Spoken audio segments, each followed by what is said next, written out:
بسم اللہ الرحمن الرحیم، السلام علیکم۔ جی ہاں، آپ دیکھ رہے ہیں پروگرام مارکیٹ لائیو اور میں ہوں ندیم مولوی۔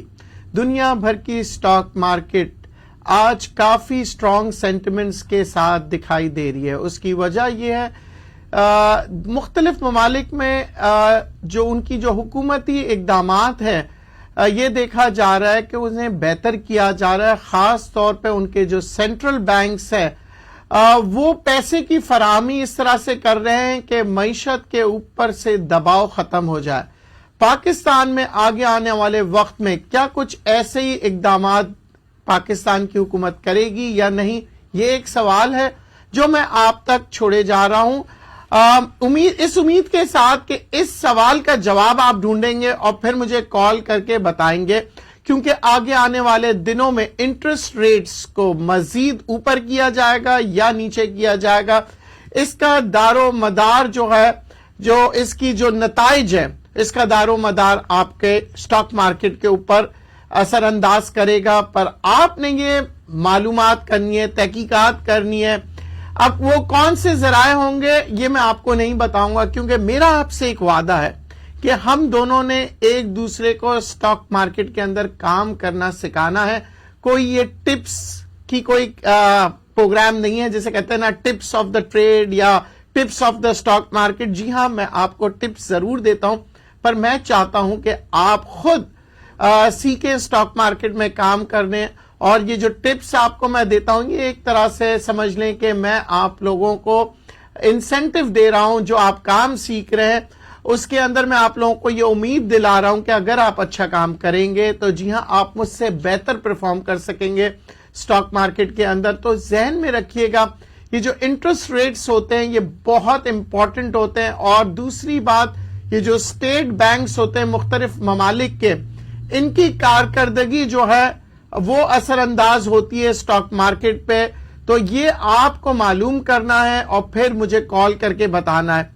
مزہ اسی وقت آتا ہے کہ جب میں اور آپ ایک دوسرے کو سکھاتے رہیں، کیونکہ میں نے آپ سے اکثر یہ کہا ہے اس دنیا میں آج تک کوئی سٹاک گروپ پیدا نہیں ہوا ہے، جی ہاں، جو اپنے آپ کو سٹاک گروپ کہتے ہیں وہ بھی تقریباً 70 سے 80% کریکٹ ہوتے ہیں۔ بہرحال ہم کوشش کریں گے کہ اپنے پروگرام میں آپ کو زیادہ سے زیادہ وہ باتیں بتائیں جس سے آپ کو فائدہ ہو، سٹاک مارکیٹ میں آپ کام کر سکیں اور سٹاک مارکیٹ کے اندر پروفیٹیبلٹی کے ساتھ آپ نکلیں۔ اچھا، لوگ اکثر یہ کہتے ہیں کہ سر انٹری اور ایگزٹ سٹاک مارکیٹ میں بہت مشکل ہے، کیونکہ سمجھ نہیں آ رہا ہوتا ہے کون سا ایسا وقت ہے جس کے اندر انسان کو سرمایہ کاری کرنی چاہیے سٹاک مارکیٹ میں، کیونکہ کچھ لوگ جب مارکیٹ نیچے جاتا ہے تو کہتے ہیں ابھی اور وقت ہے، ابھی اور نیچے جائے گی۔ پھر مارکیٹ ذرا سی اوپر جاتی ہے تو لوگ کہتے ہیں نہیں ہو سکتا ہے مارکیٹ واپس نیچے چلے جائے۔ پھر جب مارکیٹ مزید اوپر جاتی ہے کہتے ہیں اب تو وقت ختم ہو گیا، اب تو نکل گیا وہ وقت، اب تو مارکیٹ تیزی میں۔ تو پھر آخر کام کب کریں؟ میں اکثر آپ سے کہتا ہوں جب بھی آپ ڈیسائیڈ کرتے ہیں، آپ سوچ لیتے ہیں کہ مجھے سٹاک مارکیٹ میں کام کرنا ہے، وہی وقت درست ہوتا ہے، وہی وقت صحیح ٹائم ہوتا ہے۔ تو آپ نے صرف ایک کام کرنا ہے سٹاک مارکیٹ میں داخل ہونے سے پہلے، اپنی تیاری پوری طرح کرنی ہے۔ جی ہاں، اس طرح سے کہ آپ کو سب سے پہلے سٹاک مارکیٹ کا پتہ ہونا چاہیے کہ آپ سٹاک مارکیٹ میں انٹر کیسے ہوں گے۔ چلیے آج میں شروع سے آپ کو بتاتا ہوں۔ سب سے پہلے آپ انتخاب کریں گے کوئی اچھے سے بروکریج ہاؤس کا۔ اگر آپ انٹرنیٹ کے ویب سائٹس پہ جائیں گے، مختلف ویب سائٹوں پہ، تو آپ کو مختلف کمپنیز اپنی تمام ڈیٹیلز دے رہے ہوں گے کہ فلاں کمپنی یہ کرتی ہے، اور بہت سے کمپنیز ہو سکتا ہے آپ کے دوست بھی ریکمینڈ کریں، پر انتخاب آپ نے کمپنی کا دو چیز دیکھ کے کرنی ہے۔ ایک، کمپنی جو ہے وہ کتنی مضبوط ہے۔ مضبوط اس لیے کہ آج یہ نہیں کہ آج کمپنی نے سٹارٹ کیا اور چند سالوں بعد کمپنی بند ہو کے چلے جاتی ہے، پھر ایک نئے سلسلے میں آپ بروکر ڈھونڈ رہے ہوں گے اور مختلف ایک پروسیجر سے آپ دوبارہ گزریں گے، کیونکہ آپ نے بروکر وہی ڈھونڈنا ہے، ٹریڈر وہی ڈھونڈنا ہے جو آپ کو مسلسل بتاتا رہے کہ مارکیٹ کدھر جا رہی ہے اور آپ کے سٹاکس کی کیا پوزیشن ہے، آپ کو اپڈیٹ دے، آپ کے ساتھ کانٹیکٹ کرے اور آپ کو اپنی ریسرچ دے، اور اپنی ریسرچ کے ساتھ ساتھ دنیا بھر کی ریسرچ تجزیے آپ تک پہنچائے تاکہ آپ ایک فیصلہ کرنے میں جو بھی شیئر آپ لینا چاہ رہے ہیں اس کو فیصلہ کرنے میں آپ کو دشواری نہ ہو، کیونکہ اگر آپ کے لیے آسانی پیدا کی جائے گی، یعنی کہ آپ کو انفارمیشن دیے جائیں گے، تو پھر آپ آسانی سے ٹریڈ کر سکتے ہیں۔ دوسری جانب دیکھیے گا کہ جو بھی کمپنی ہیں ان کے پاس ٹریڈر جو آپ کو ایلوکیٹ کر رہے ہیں وہ آپ کو وقت دے سکے گا یا نہیں دے سکے گا۔ تیسری جانب وہ لوگ کہتے ہیں کہ جی ان کے ریسرچ آنے چاہیے آپ تک، مگر وہ ریسرچ کسی کام کے نہیں ہے اگر ان ریسرچ کے تجزیہ کار جو کہ اس کمپنی میں بیٹھے ہیں وہ آپ تک رجوع نہ کریں اور آپ کو نہیں بتائیں کہ اس ریسرچ کے ڈیپتھ کیا ہے، یعنی کہ اس ریسرچ کے اندر ڈیٹیلز جو ہے موجود ہے اس کے بارے میں آپ کو بتائیں۔ ایک کالر سے بات کرتے ہیں پھر مزید بات کریں گے۔ جی السلام علیکم۔ وعلیکم السلام۔ جی ندیم صاحب ایڈیشنل بول رہے ہیں سر۔ جی سر میں پورٹ فولیو آپ سے شیئر کرنا تھا، ان باکس کا آپ نے کہا تھا، تو کس طریقے سے ان باکس آپ کو کوئی ای میل ہے یا اسی کامرس میں دیکھنا ہے میں نے؟ اوکے جناب، آپ ایسا کیجئے گا کہ میرا فیس بک پہ ندیم باقی مولوی یا ندیم مولوی دو میرے آفیشیل جو ہیں فیس بک پہ ہیں، اور اگر آپ ایم ایم نیوز پہ بھی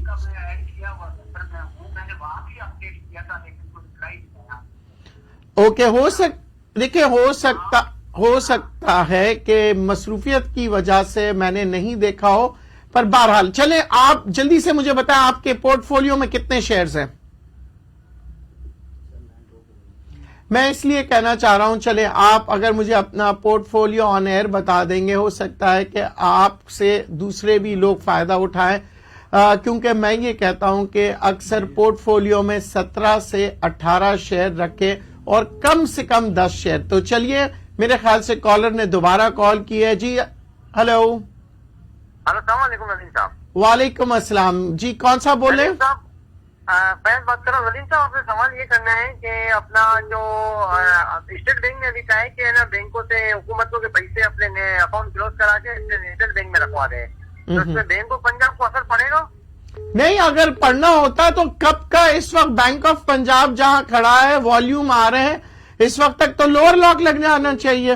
بینک آف پنجاب کی پرفارمنس یا نیشنل بینک کی پرفارمنس، یہ جب سے یہ خبر آئی ہے لوگ پینک کر رہے ہیں، اس میں تو کوئی فرق نہیں پڑا۔ اچھا اب آپ دیکھیے جو بینکس جو ہوتے ہیں ان کی کارکردگی جو ہوتی ہے مختلف ہوتی ہے، یعنی کہ یہ نہیں ہے کہ ایک ہی فیکٹر کی وجہ سے اس کے اوپر امپیکٹ پڑے۔ اچھا دوسری جانب یہ دیکھیے کہ خاص طور پہ بینک آف پنجاب کی اگر ہم بات کریں، بینک آف پنجاب اتنا نیچے آ چکا ہے کہ یہاں سے اس کا جو لیول بن رہا ہے وہ بائنگ کا لیول بن رہا ہے، اور لوگ یہی کہہ رہے ہیں کہ آگے آنے والے دنوں میں آپ اس کے اندر والیوم دیکھیں گے۔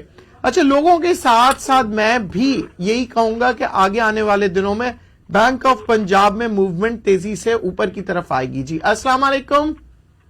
وعلیکم السلام۔ اچھا سر ابھی اسلم بول رہا ہوں، دوبارہ زحمت دیے۔ جی اسلم میں نے نا جی ایس ایف جی سی میرے لازم میں پڑا ہوا ہے 36 روپے پہ، ٹھیک ہے 5000۔ ٹھیک ہے، تو اس سے کیسے میں نبڑوں؟ اب اس ریٹ پہ ایوریج کر لوں 16 روپے پہ یا بات پڑا رہے؟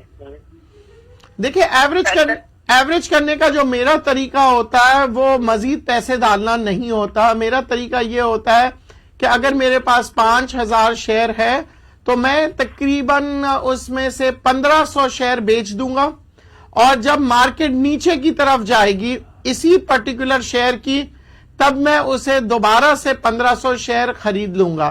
اب کیا ہوا، جو مارکیٹ نیچے گئی اس کا مجھے فائدہ ہوا کہ مجھے ایک موقع ملا دوبارہ شیئر خریدنے کا، اور پھر اس کے بعد جب مارکیٹ دوبارہ سے اوپر جاتی ہے تو میں اس 15% شیئر یعنی 1500 شیئر کو جو میں نے بیچے تھے اور دوبارہ خریدے اسی کو دوبارہ بیچوں گا، یعنی اسی کو ٹریڈ کرتا رہوں گا، تو اس سے میرے جو بقایا شیئر ہے اس کی جو پرائس ہے وہ نیچے آ جاتی ہے۔ جی ایک اور کالر سے بات کرتے ہیں۔ جی السلام علیکم۔ ہلو۔ السلام علیکم۔ وعلیکم السلام۔ ندیم صاحب کیا حال چال ہے؟ اللہ کا شکر. حسین میمن فرام کراچی. جی حسین میمن صاحب حکم. سر یہ عسکری لائف انشورنس جو لیے ہوئے تھے نا سر 10,000 جی تو وہ بڑھ نہیں رہا تھا نا, تو آپ کی آپ نے جو ہمیں سکھایا ہے جی کہ بھائی اگر انڈیکس بڑھ رہا ہے اور آپ کا شیئر نہیں بڑھ رہا تو اس جی کو آپ نکل کے کہیں اور شیئر میں گھس جائیں نا. جی تو سر یہ تو میں نے آدھے اس کو سیل کر کے کسی اور چیز میں نا شفٹ ہو گئے نا. ٹھیک ہے اسی طریقے سے ہمارے پاس بی او پی بھی پڑے ہیں 15,000 نا. ٹھیک ہے ٹھیک ہے ٹھیک ہے 15 کی پائیں گے. ٹھیک ہے. تو دو تین دن سے آپ کو پتا ہے کہ وہ 9:30 9:35 اسی میں سرکل میں گھوم رہے ہیں نا. ٹھیک ہے. تو کیا کرے اس پہ لینا چاہیے یا نہیں؟ نہیں میمن صاحب اس کو ہولڈ پہ رکھیے. اب آپ کو جو میں نے تھیوری بتایا تھا کہ جی آپ بیچ کے دوسرے شیئرز میں چلے جائیں, یہ بہت اچھا کیا, پر بہرحال پھر بھی میں آپ کو بتا دوں عسکری لائف انشورنس کی جو بات ہے وہاں رائٹ شیئرز ایشو ہو رہے ہیں 26 تاریخ تک اس کے اندر مومنٹم آنے کے چانسز ہے. اگر یہ رائٹ شیئرز ایشو نہیں ہوتے تو جو آپ نے کیا وہ بالکل صحیح ہوتا, پر بہرحال ابھی بھی آپ نے غلط نہیں کیا ہے کیونکہ آپ نے کیا کیا, اسے کہتے ہیں ڈائیورسفیکیشن. آپ نے اپنے جو رسک ہے وہ ڈائیورسفائی کر دیا, یہاں سے آپ نکل کے دوسری جگہ پہ چلے گئے تو آپ کے پورٹ فولیو کے اوپر آپ دیکھیں کوئی ایسا کوئی مسئلے مسائل نظر نہیں آئیں گے آپ کو. اس کی وجہ یہ کہ آپ نے ڈائیورسفائی کیا, اور اگر آپ نے اسی قیمت پہ دوسرا اچھا شیئر لے لیا تو آپ نے بہت اچھا موو کیا, یعنی کہ آپ نے اپنے رسک کو ڈیوائڈ کیا. میں اکثر لوگوں سے یہی کہتا ہوں کہ رسک کو کوشش کیا کریں منیمائز کرنے کی, اس کو ڈیوائڈ کریں, ایک جگہ پہ ضد نہ کیا کریں کہ میں نے یہی شیئر لینا ہے اور مجھے پتا ہے یہ اوپر کی طرف چلے جائے گا. اور اکثر لوگ جیسے کہ میں آپ کو آج بتا دوں ہیسکول کے اندر کچھ لوگ ضد کر رہے ہیں, نہیں سر یہاں سے مجھے پتا ہے اوپر ہی چلا جائے گا. میں نے کہا چلے آپ کی بات میں 100% ایگری بھی کر لوں, پھر بھی اگر آپ میری بات کو ایگری کریں اس میں کوئی نقصان ہے کیا؟ ایک کہ یہ اگر 10-20% آپ بیچ دیتے ہیں اور فرض کریں میں غلط ہو جاتا ہوں, ٹھیک ہے, تو آپ کا کتنا نقصان ہوگا؟ 20%, 80% تو آپ جیت رہے ہو. میں صرف یہ جو کہتا ہوں نا کہ 10-20% بیچ دو, 25%, 30%, میں آپ کو ڈرا نہیں رہا ہوتا, نہ ہی میں آپ کو جسے کہتے ہیں خوفزدہ کر کے آپ کے شیئرز بکوانا چاہتا ہوں, نہ ہی میرا کہیں خدا نخواستہ ایسا کوئی ارادہ نہیں ہے کہ آپ کو نقصان ہو. میں یہ شو کر رہا ہوں صرف اس لیے کہ آپ لوگوں کو فائدہ ہو. تو دیکھیں اگر آپ ایک ہی نظریے کے ساتھ سٹاک مارکیٹ میں کام کریں گے, یعنی کہ صرف اور صرف آپ کا نظریہ بلش ہوگا کہ جی بل مارکیٹ ہے, ندیم صاحب نے بھی کہا ہے, دنیا کہہ رہی ہے بل مارکیٹ ہے, ایک ہی نظریے کے ساتھ اس کا مطلب یہ ہے کہ آپ نے جو خطرہ ہے اس کو کیلکولیٹ کیا ہی نہیں ہے. اور آپ کو کیسے یقین ہے کہ کل کا سورج نکلے گا اور وہ آپ کے لیے کامیابی کی روشنی دکھائے گا؟ سورج ضرور نکلتا ہے پر کامیابی کی روشنی ان لوگوں تک پہنچتی ہے جو لوگ محنت کرتے ہیں, کیلکولیشن کرتے ہیں, اور رسک یعنی کہ رسک مینجمنٹ کے. اگر برسات ہو گئی تو سورج نہیں بلکہ اندھیرا آپ کو نظر آتا ہے اور بارش بھی ہو رہی ہوتی ہے. تو اکثر گورا کہتا ہے نا be prepared for the rainy day, یعنی کہ چھتری لے کے نکلا کریں اگر بارش کے لیے نکل رہے ہیں اور ہو سکتا ہے کہ بارش ہو. تو ہم سٹاک مارکیٹ کے اندر بھی جب ہم کام کرتے ہیں نا تو ہم کہتے ہیں کہ ہمیشہ محتاط ہو کے کام کریں. اچھا اب ہم معیشت کی باتیں کرتے ہیں کیونکہ معیشت کی عکاسی سٹاک مارکیٹ میں نظر آتی ہے. جی ہاں, کہتے ہیں it's the mirror of economy. تو سٹاک مارکیٹ جو ہے آگے آنے والے دنوں میں کیسی دکھائی دے گی, کیونکہ یہاں پہ ورلڈ بینک کے کچھ ایسے خبریں آ رہی ہیں کہ معیشت ان کو خطرے میں نظر آ رہی ہے. دوسری جانب اگر ہم پاکستان اور چین کے حکمرانوں سے بات کرتے ہیں تو وہ یہ کہتے ہیں سی پیک کا منصوبہ تیزی کے ساتھ آگے بڑھ رہا ہے اور آگے آنے والے دنوں میں معیشت بہتر ہو جائے گی. اچھا دنیا بھر کی اگر ہم خبروں پہ ایک نظر ڈالتے ہیں تو وہاں پہ باتیں چل رہی ہوتی ہے کووڈ-19 کی, اور کووڈ-19 کی وجہ سے ہو سکتا ہے کہ اکانومی پہ, ساری دنیا کی اکانومی پہ کافی دباؤ آئے. ظاہر اگر اکانومی پہ دباؤ آئے گا پاکستان کی اکانومی پہ بھی آئے گا. پھر اتنی ساری خبروں کے باوجود میں آپ سے کیوں کہہ رہا ہوں کہ مارکیٹ میں بل رن نظر آ رہا ہے, اس کی وجہ ایک ہی مجھے جو بہت اچھا پوائنٹ لگا وہ یہی لگا ہے کہ جی یہ جو بلیک منی ہے جو پیسہ پاکستان میں آئے گا کنسٹرکشن کے ذریعے سے وہ بے تحاشا آئے گا، کیونکہ دنیا بھر کے اندر اعتراض کیا جاتا ہے کہ جی آپ پیسے کو کہیں استعمال نہیں کر سکتے، اگر آپ نے وہ پیسے ڈکلیئر کیے ہیں تو آپ استعمال کر سکتے ہیں، ورنہ یہاں پہ آپ دیکھ رہے ہیں کہ FATF کے قوانین کے مطابق آج کل پیسے کو ایک جگہ سے دوسری جگہ لے جانا بھی ناممکن نظر آ رہا ہے، اور خاص طور پہ ان لوگوں کے لیے مشکلات آ رہی ہے جنہوں نے پیسے تو کمائے ہیں، کبھی ٹیکسز نہیں دیے، کیونکہ ہو سکتا ہے کہ بہت سے لوگ جو ہے محنت بھی کر رہے ہو، محنت سے بھی پیسے کمائے،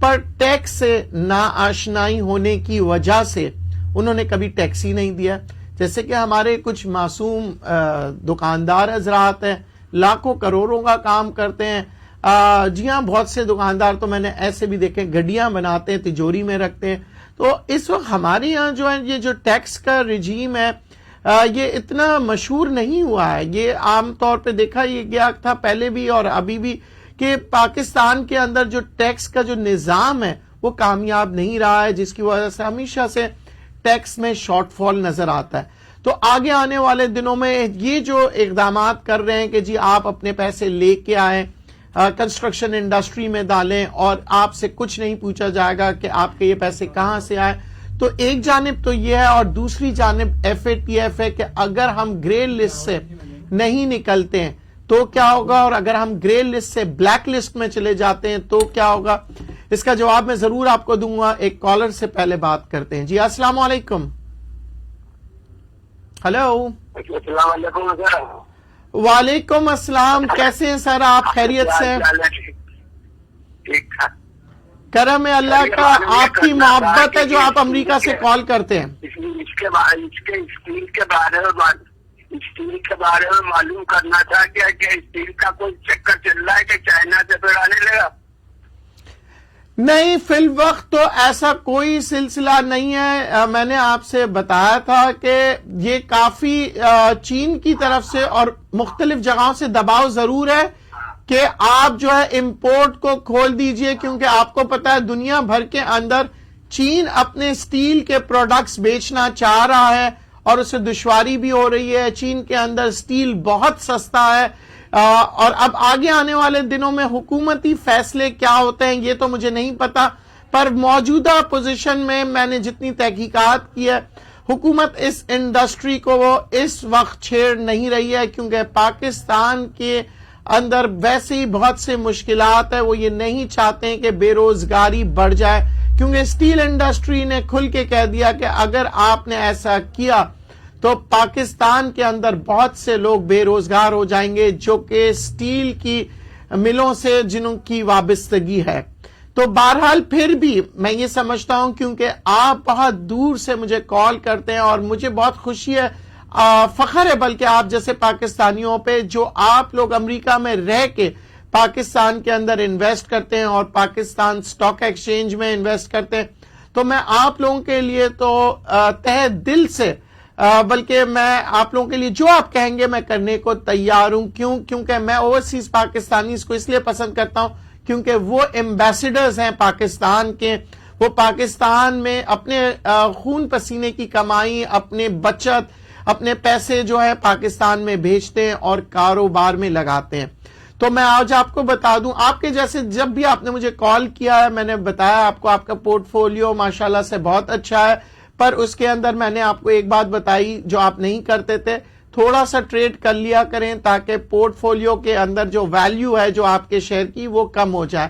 ظاہر ہے اگر آپ 2-3 دفعہ اس کو لے بیچ کریں گے پر سارے شیئروں کو مت بیچا کریں، کیونکہ یہ وہ شیئرز ہیں جو آپ نے بہت ہی میں سمجھتا ہوں سوچ سمجھ کے اور اپنی محنت کی کمائی ان شیئروں میں لگائی ہوئی ہے، تو اگر یہ شیئرز معلوم پڑا آپ نے بیچ دیے اور پھر آپ کو دوبارہ نیچے نہ ملے تو ہو سکتا ہے آپ کو افسوس ہو۔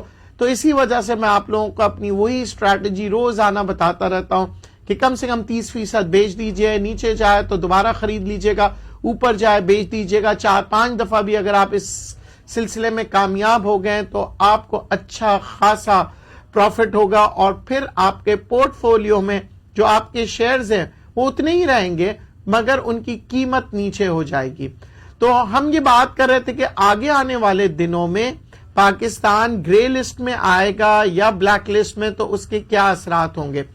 دیکھیں اگر گرے لسٹ میں آتا ہے اس کا مطلب یہ ہے کہ وہ آپ کو مزید اور وقت دے رہے ہیں. جیسے کہ پہلے انہوں نے آپ کو وقت دیا تھا، انہوں نے کہا تھا جی کلوز فلاں کلوز آپ نے بالکل صحیح کر دیے ہے، اور مزید آپ کو انہوں نے ریکمنڈیشنز دیے تھے، کہا تھا کہ یہ مزید اور کلوزز ہیں، اس کو بھی آپ نے تبدیل کرنا ہے. پر اگر آپ گرے لسٹ سے نکل جاتے ہیں تو پھر تو بہت ہی بہترین ہے. اگر آپ بلیک لسٹ میں چلے گئے تو کیا ہوگا؟ ایک کالر سے بات کرتے ہیں، پھر میں آپ کو بتاتا ہوں. جی السلام علیکم. اور سلام سر، یہ ہندو لینا چاہیے ڈویژن کے لیے، ایفٹ کہتے ہیں جس کو، ایفٹ شیئر. آپ کون سے ہینو کی بات کر رہے ہیں یا ای فرٹیلائزر کی؟ ہاں ایفٹ جو ہے اپنا ای فرٹیلائزر اینگرو کا. جی جی جی بالکل اچھا شیئر ہے، آپ اپنے پورٹ فولیو میں اس کو رکھ سکتے ہیں. ہو سکتا ہے یہ آپ کو ڈیویڈنڈ دے دیں. اچھا اس کے بعد اس کی جو ویلیو ہوتی ہے وہ بھی جسے کہتے ہیں کہ اس کی کارکردگی کے مطابق چل رہی ہوتی ہے. اس کے اندر وہ جو جسے میں کہتا ہوں نا کہ چونی والا شیئر نہیں ہے جس میں آپ لوگ کہتے ہیں سٹا، آپ لوگ کہتے ہیں اس میں مینیپولیشن ہوتا ہے. بہت مشکل ہے اینگرو کے جیسے شیئرز کے اندر کوئی مینیپولیشن کریں. جی السلام علیکم. ہلو السلام علیکم ندیم صاحب. وعلیکم السلام. حسین میمن فرام کراچی. جی میمن صاحب. سر معذرت آپ کو دوبارہ فون کی. آپ 100 دفعہ کریں، آپ کا پروگرام ہے. سر مجھے اصل میں یہ پوچھنا تھا کہ سر میرا جو پورٹ فولیو ہے نا سر، جی تو سر میں چاہ رہا ہوں کہ آپ کے ساتھ شیئر کروں تاکہ اس میں کچھ سیکھنے کو ملے نا. تو سر اس نمبر پہ پرسنل میسج کروں یا کیا کرنا ہے؟ آپ بالکل آپ فیس بک پہ ندیم مولوی کو آپ جوائن تو نہیں ہو سکیں گے کیونکہ آلریڈی میرے پاس 5000 دوست ایڈ ہے، پر آپ ان باکس کر دیجئے گا یا آپ ہمارے MM نیوز کو ان باکس کر دیں گے تو وہ بھی مجھے بتا دیں گے آپ کے جو پورٹ فولیو ہے، اور میں ادھر بھی جواب دوں گا. آپ اگر YouTube پہ کمنٹس میں جائیں گے میں YouTube پہ بھی آپ کو جواب دوں گا. میں نے YouTube خاص طور پہ آپ لوگوں کے لیے اس لیے رکھا ہے کیونکہ بعض وقت میرے کچھ دوست کہتے ہیں جی فیس بک میں مشکلات آتی ہے ہمیں دوبارہ آپ کے پرانے پروگرامز ڈھونڈنے میں. YouTube پہ آپ ڈاؤن لوڈ کیا کریں، YouTube پہ بہت آسانی ہوتی ہے، ایک سیکوینس کے ساتھ ہم تمام آپ کے جو پروگرامز ہیں دیکھ سکتے ہیں. تو میں نے اسی لیے آپ لوگوں کو کہا ہے کہ آپ YouTube پہ آئیں، آپ فیس بک پہ، آپ جہاں آپ کو آسانی ہو آپ وہاں جا سکتے ہیں. اور یہ ذہن میں رکھیے گا کہ میں اگر نہیں ہوں تو میری جو مینجمنٹ ہے وہ مجھے بتاتی رہتی ہے کہ سر آپ کے یہ میسیجز آئے ہیں. بہت سی دفعہ میں خود ان سے کہہ دیتا ہوں کہ ان کو یہ جواب دے دیجئے گا، اور کبھی اگر آپ تک جواب نہ پہنچے تو اس کے لیے میں معذرت ہوں. ہو سکتا ہے کہ وقت کی کمی یا ایسی بھی ہوتے ہیں بعض وقت، کیونکہ بہت ہزاروں کی تعداد میں جب میسیجز آتے ہیں تو آپ اس کا اندازہ لگا سکتے ہیں بڑا مشکل ہوتا ہے سب کو جواب دینا. جی تو پھر ہم آپ کے لیے ہم نے ایک فورم کھلا رکھا ہوا ہے. اگر آپ دیکھ رہے ہیں میرا جواب نہیں آیا تو آپ اٹھائیے فون اور مجھے کال کیجئے اور بتائیے کہ آپ کا جو میسج تھا وہ کیا تھا. جی کالر سے بات کریں گے. السلام علیکم. وعلیکم السلام. ندیم صاحب کیسے ہیں؟ ٹھیک ٹھاک ہیں؟ اللہ کا شکر. اچھا ندیم صاحب مجھے یہ بتائیے گا، یہ جو اپنا جس طرح ڈویڈنڈ جو پیئنگ شیئر ہوتے ہیں، جس طرح اینگرو فرٹیلائزر ہے، یہ والے شیئرز ہوتے ہیں، جی تو ان میں ویسے ڈویڈنڈ لینے کا فائدہ کیا ہے؟ اگر آپ کا کیپٹل گین ہو جاتا ہے ایک دن پہلے، اگر آپ ڈویڈنڈ ایکس ہونے سے پہلے اگر ہم سیل کر دیتے ہیں، جی نیکسٹ ڈے اس کی پرائز ویلیو ویسے ہی کم ہو جاتی ہے، تو اس سے کیا بینیفٹ ہوتا ہے ڈویڈنڈ لینے کا ان میں؟ دیکھیں اس میں 3 چیزیں ہوتی ہیں. نمبر 1 کہ آپ اگر ٹریڈ کر رہے ہوں گے نا ان بٹوین تو آپ کا بیسکلی یہ جو پورٹ فولیو میں جو ویلیو آلریڈی ڈاؤن ہو چکا ہوتا ہے. دوسری جانب یہ ہوتا ہے کہ آپ اس کے اندر جب آپ کیپٹل گین مطلب اوپر لے رہے ہیں اور اس کے ساتھ ساتھ جب دوبارہ نیچے جاتا ہے، دیکھیے آپ نے اوپر جب کیپٹل گین کی طرف اوپر گیا آپ نے بیچ دیا، نیچے گیا دوبارہ خرید لیا، اب اس کو اپنی فلو میں وہ نیچے جا کے واپس آئے گا تو آپ کے پاس ڈیویڈنڈ آ گیا. آپ لوگوں کو اس لیے فائدہ نہیں ہوتا کیونکہ آپ اس کا کیپٹل گین یعنی کہ آپ اس کے کیپٹل کا فائدہ نہیں اٹھاتے. جب آپ فرض کریں 100 روپے کا شیئر 110 روپے پہ چلے جاتا ہے اور پھر اس کے بعد آپ دیکھتے ہیں کہ کمپنی جو ہے ڈیویڈنڈ اناؤنس کرتی ہے، پھر آپ اس ٹائم پہ یعنی کہ اس سے پہلے 110 پہ جب جا رہا ہوتا ہے اگر آپ بیچ کے واپس آپ دیکھتے ہیں کہ نیچے جا رہا ہے تو پھر دوبارہ خرید لیجئے. تو یہ آن اینڈ آف اگر آپ نے 2-3 دفعہ لیا اور پھر آپ رک جائیں تو یعنی کہ 2-3 دفعہ آپ نے ٹریڈ سے فائدہ اٹھا لیا پلس آپ نے ڈیویڈنڈ سے اٹھا لیا, تو مطلب آپ نے 4 گنا اپنے اس چھوٹے سی انویسٹمنٹ پہ آپ نے پروفٹ گین کیا. اور 4 گنا اسی طرح آپ کرتے رہیں گے. ہر 3 مہینے بعد اگر آپ کو کہیں ڈیویڈنڈ مل رہا ہے, کیپٹل گین مل رہا ہے, تو اب آپ سوچئے کہ سال کے آخر میں آپ کتنا کما سکتے ہیں. میں اکثر کہتا ہوں سٹاک مارکیٹ میں اگر آپ کا بروکر اچھا ہے, اگر آپ کی پلاننگ اچھی ہے, اسٹریٹجی اچھی ہے, تو کم سے کم میں آپ کو بتاؤں 40 سے 70% آپ اپنے انویسٹمنٹس کے اوپر کما سکتے ہیں. ریٹرن آن انویسٹمنٹ جو ہے سٹاک مارکیٹ میں دنیا بھر میں بہت ہے, پر اس کا رسک بھی بے تحاشا ہے. پر میں اگین آپ سے کہوں گا یہ رسک ان کے لیے ہے جو کہ کیلکولیٹڈ کام نہیں کرتے ہیں, جو جذبات میں آ جاتے ہیں. اور سب سے اہم بات, جب وہ پروفٹ کر رہے ہوتے ہیں تو پروفٹ کرنے کے ٹائم پہ وہ اپنے آپ کو ہر فن مولا سمجھتے ہیں. وہ سمجھتے ہیں I am genius, I am the best, اور وہیں پہ ان کی ہار ہوتی ہے. ذہن میں رکھیے گا زندگی کے کسی بھی شعبے سے آپ تعلق رکھتے ہو, جب آپ اپنے عروج پہ پہنچ رہے ہوتے ہیں وہ بڑا خطرناک وقت ہوتا ہے. وہاں پہ آ کے آپ کو تکبر آ جاتے ہیں, وہاں پہ آ کے آپ سمجھ بیٹھتے ہیں کہ آپ سے بہتر کوئی نہیں ہے, اور وہاں پہ اوور کانفیڈنس ہونے کی وجہ سے آپ ہار جاتے ہیں. دوسری بات, مارکیٹ سے کبھی ضد نہ کریں, کبھی اپنے آپ کو سپر جینیس سمجھتے ہوئے کہ نہیں مجھے پتا ہے. یہ جو مجھے پتا ہے نا, یہ سب سے خطرناک الفاظ ہے. مجھے کچھ نہیں پتا ہے, مجھے معلومات کرنی ہے. جی ہاں, تو آپ نے جتنی بھی معلومات کرنی ہے آپ کرتے رہیں. سٹاک مارکیٹ کے اندر جتنا آپ پڑھیں گے اتنا کم ہے, اور جتنی آپ کی تحقیقات اچھی ہوگی, جتنے آپ کے پاس خبریں ہوں گی, وہ آپ کی کامیابی کی نشانی ہے. اور انشاءاللہ آپ سٹاک مارکیٹ کے اندر پروفٹ کے ساتھ نکلیں گے. تو آج کا کیونکہ پروگرام کا وقت ختم ہوئے جاتا ہے, میں صرف آپ کو بتا دوں اگر آپ لوگوں نے دوبارہ سے ہمیں جوائن کرنا ہو, ہماری ویب سائٹ ہے www.mmnews.tv پہ آپ آئیے, پروگرامز کو دیکھیے. ہم کوشش کرتے ہیں, ایم ایم نیوز کا کوشش یہی ہوتی ہے کہ آپ لوگوں کو انفارمیشن دیں, آپ لوگوں کو مختلف ذرائع سے آپ لوگوں کو ایجوکیٹ کریں. دیکھیں بہت سے چینلز اس وقت کھل چکے ہیں, ویب ٹی ویز ہیں, آپ دوسرے آن ایئر جات کے دیکھتے ہیں ٹی ویز پر. ایم ایم نیوز کا مقصد یہی ہوتا ہے کہ آپ تک فلٹر کر کے حقیقت کے بارے میں آپ کو آگاہ کریں, اور دوسری بات جو کچھ ان کے ایکسپرٹس کے پاس ہے وہ آپ تک ڈیلیور ہو. میرا پروگرام اگر آپ لوگوں کو پسند آ رہا ہے تو پلیز چھوٹی سی ایک ریکویسٹ ہے, اس کو ضرور شیئر کیا کریں اور لائک کیا کریں, کیونکہ اس سے میری حوصلہ افزائی ہوتی ہے اور مجھے خوشی ہوتی ہے کہ جو میں اتنی محنت سے آپ لوگوں کے لیے پروگرام کر رہا ہوں آپ اس کی تعریف کر رہے ہیں. تو آپ سے اجازت چاہوں گا, امید کرتا ہوں کہ آپ کا ویکینڈ بہت اچھا گزرے گا. میرے لیے بھی دعا کیجیے گا. اللہ حافظ.